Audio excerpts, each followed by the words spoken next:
Welcome back from our fall break for Learning Unit number 8. In Learning Unit number 8, we're talking about mental health. And mental health includes our emotional, psychological, and social well-being. Mental health affects how we think, feel, and act. It also significantly determines the choices that we make, how we handle stress, and how we relate to others. Mental disorders or mental ill health, such as depression, schizophrenia, anxiety disorders, and bipolar affective disorders, along with substance use disorders, are the leading causes of disability globally. However, while increasing in prominence, mental ill health historically has not been seen as a priority. This week, we're going to discuss mental disorders with co-occurring.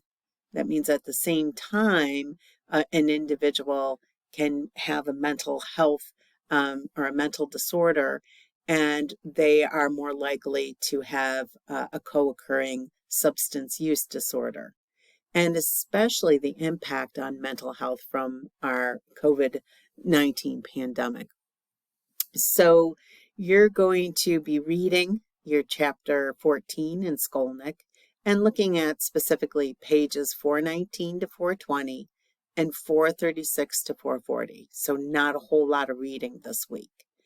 And then you're going to review the information found below. You're going to take your quiz, which is going to test you on the readings from these pages.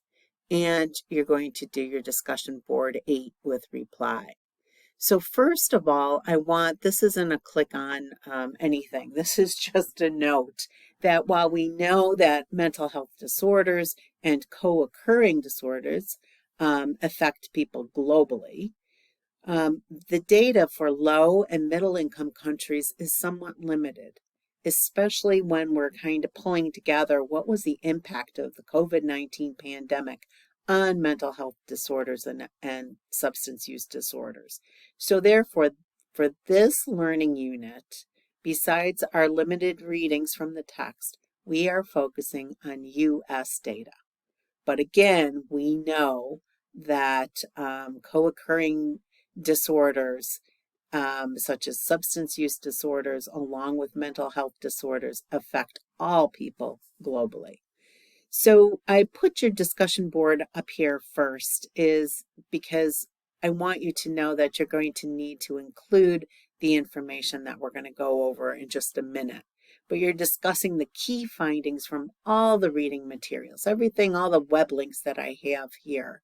And what was the impact that the pandemic has had and in some ways continues to have on the U.S. population. So I wanted you to know what the question was before you went through.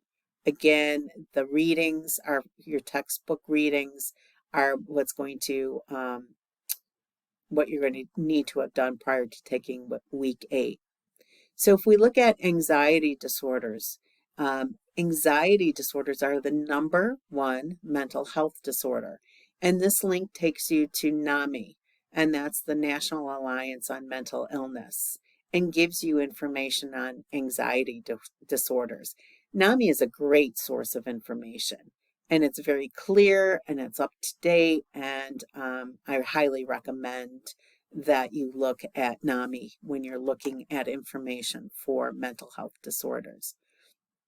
And then the implications of COVID-19 for mental health and substance use. This is a very recent, I think it was January 23, information. So this link will take you to a website. And I just want to review the last paragraph of what you are going to read. But history has shown that mental health impact of disasters outlasts the physical impact. So the mental health impact of disasters. Well, COVID-19 being a pandemic was a disaster. And the impact of COVID-19 on mental health really is outlasting the physical impact. So that suggests that today's elevated mental health needs will continue well beyond the coronavirus outbreak. As we emerge from this pandemic, it will be important to consider how the increased need for mental health and substance use services may persist long term. So that's why I know that a number of you are working on health promotion projects. We know that mental health disorders have increased remarkably.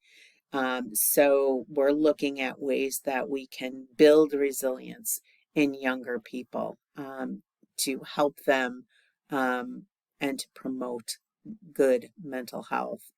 This is co-occurring disorders. And this is understanding how our four mental health disorders, the main ones, depression, anxiety disorders, schizophrenia, and bipolar, co-occur with substance use disorder. It's really a correlation. The co-occurrence is a correlation that's essential for nurses to understand. And then this is, when you click on here, this is just a brief one paragraph item. What are opioids? And it tells you some of the opioids. But please note, according to the most recent data from the CDC, over 110 or almost 110,000 people in the U.S. died from drug overdoses a year in the 12-month period ending January 2023. 67% of these deaths involved synthetic opioids such as fentanyl. Fentanyl is involved in more deaths of Americans under the age of 50 than any cause of death, including heart disease, cancer, homicide, suicide, and other accidents. That's a staggering statistic. So it's important for you to know what are opioids and to use the term properly. Drug overdoses in the U.S. This is an optional, but it's a 3-minute listen from NPR. And so it's talking about drug overdoses in 2020. I think you find it informative, and I will add the word optional here. The last thing is John Prine. I don't know if any of you followed his singing career. He died from COVID. And it is interesting early on in the pandemic, as you can see here. The pandemic really started like March 2020. So he sings a song, Sam Stone. It's one of my favorites, but it's talking about a Vietnam veteran who comes back from war addicted to heroin. So I kind of tied the two things together as far as an overdose and mental health disorder and listening to someone sing who died from COVID. So it is one of my favorite songs. It's not an uplifting song, but I think it will help us. Perhaps you just want to listen to it as you're doing some of your readings. Have a good week and look forward to talking to you guys soon.